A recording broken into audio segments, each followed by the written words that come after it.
Cet insecte, Pyrocolis obturus, appelé communément punaise gendarme, j'observais toute l'année leur présence dans la serre, sur des feuilles de Pachypodium ou sur des céphaliones de Melocactus.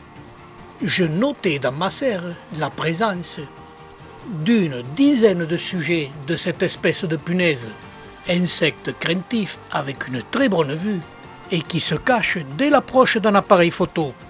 Je trouvais ces punaises l'hiver bien cachées dans les plis des côtes des cactées, et dès les premières journées printanières, je les voyais se promener sur les aiguillons de cactées tout en prenant des bains de soleil.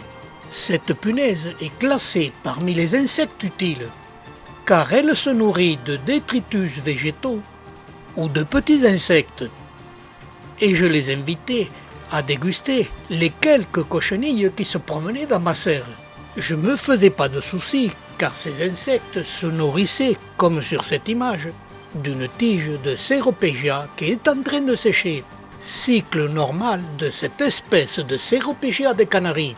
Donc, de ma part, pas de soucis avec ces insectes. Mais un jour, la partie jaunâtre de la côte de ce Melocactus nous montre que les cellules sont plus ou moins en bonne santé sur la partie supérieure de celle-ci, et qu'une punaise est venue tranquillement dévorer ces cellules en mauvaise santé, tout en pratiquant un petit trou sur mon Melocactus.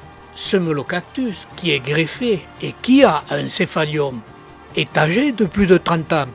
Et le Melocactus, comme beaucoup d'espèces de cactacées, supporte les coupures ou les blessures que si elles sont pratiquées pendant l'été et exposées au grand soleil. Et là, ce n'est pas le cas. Ce trou a été pratiqué au printemps et sur la partie basse de la plante.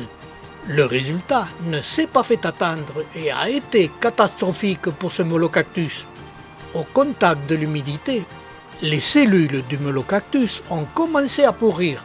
Cette plante est greffée et le porte-greffe, lui, est en très bonne santé. Et la cause de la perte de mon Melocactus par pourriture est bien due au petit trou pratiqué par une punaise.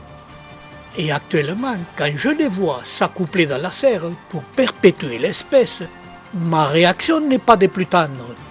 Car si je laisse faire, une serre étant à peu près un vase clos, j'aurai très vite des centaines de punaises gendarmes qui dans la serre ont peu d'ennemis et sont au chaud l'hiver, où elles peuvent tranquillement se multiplier et malgré l'utilité de cet insecte, dans ce cas présent, dans ma serre, elles sont devenues de véritables prédateurs pour mes Melocactus. Et elles sont indésirables chez moi et je fais tout pour m'en débarrasser, que ce soit de la mère ou de sa progéniture.